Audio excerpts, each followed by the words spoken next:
Hello, this is a very quick review of a new light, a new toy that I've just received. I'm going to start off with a picture of my bike because somebody the other day accused me of having an electric motor on my bike, and if you can see past all the filth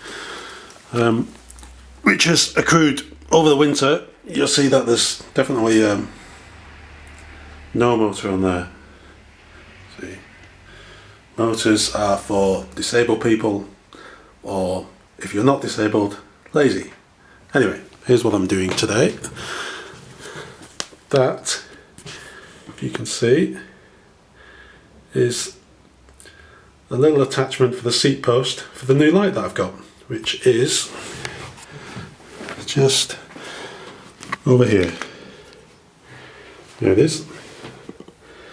It's a Hope District. So it's a bit out of focus there. I'm shooting on the DSLR, so it's a bit tricky.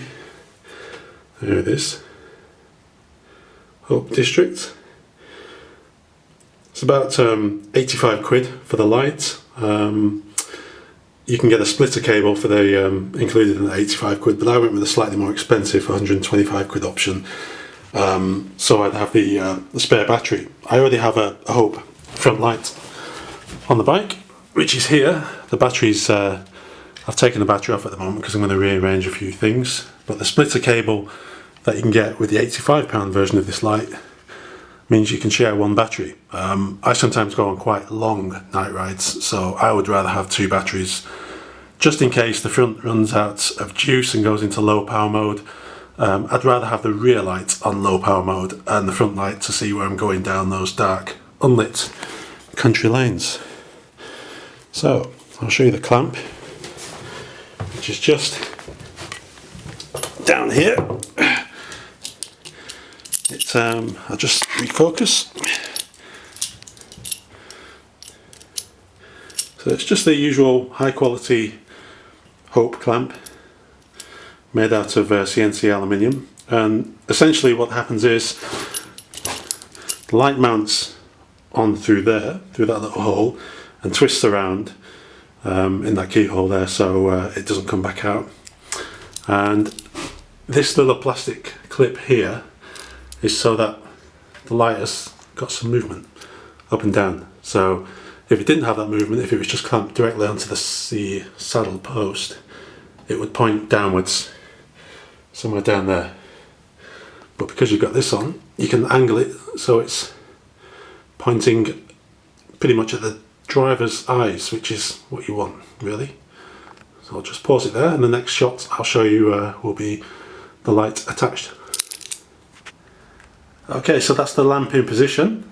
Looks very nice, typical Hope quality, all really nice, polished, anodized aluminium, really good. I've put the battery pack underneath the saddle. It just about, you can't quite see it there really, but it just about fits between the saddle rails, and it comes with Velcro straps and various bits and pieces so you can secure it in place. It's not going to fall out of there, although I do have an under saddle bag which normally goes there, which I'm going to have a faff around with and see if I can find a better place for. And the cable I've just taken out the front and wraps it around the saddle seat post, around that brake cable there. I think I'll tidy that up, make that a little bit better. I don't want to interfere with the brakes.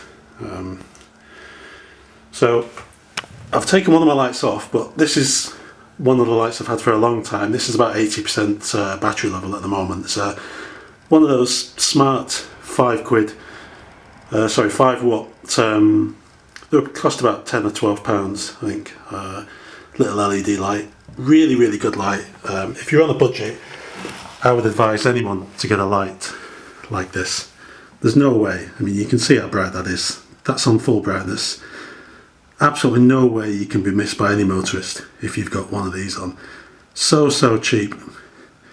If you're one of those cyclists that rides around and doesn't have lights, you're risking your life. Just go out, 10 quid, 12 quid, buy something like this, you'll be much safer.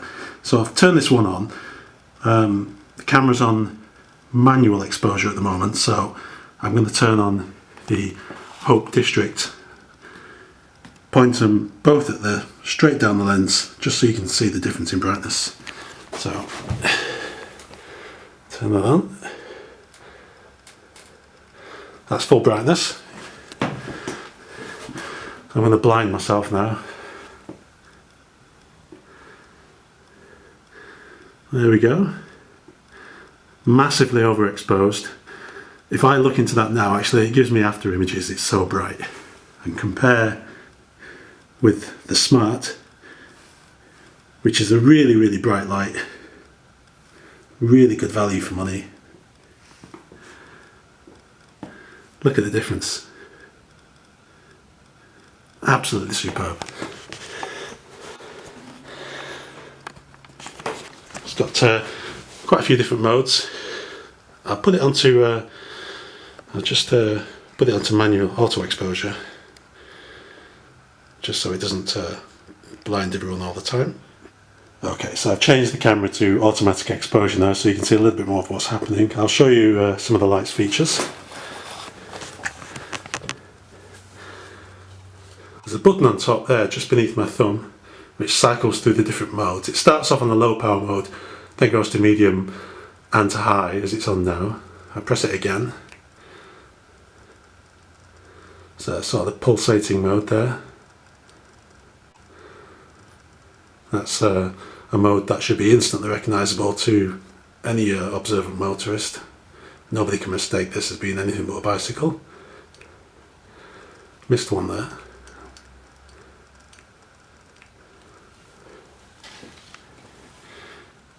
Can't miss that.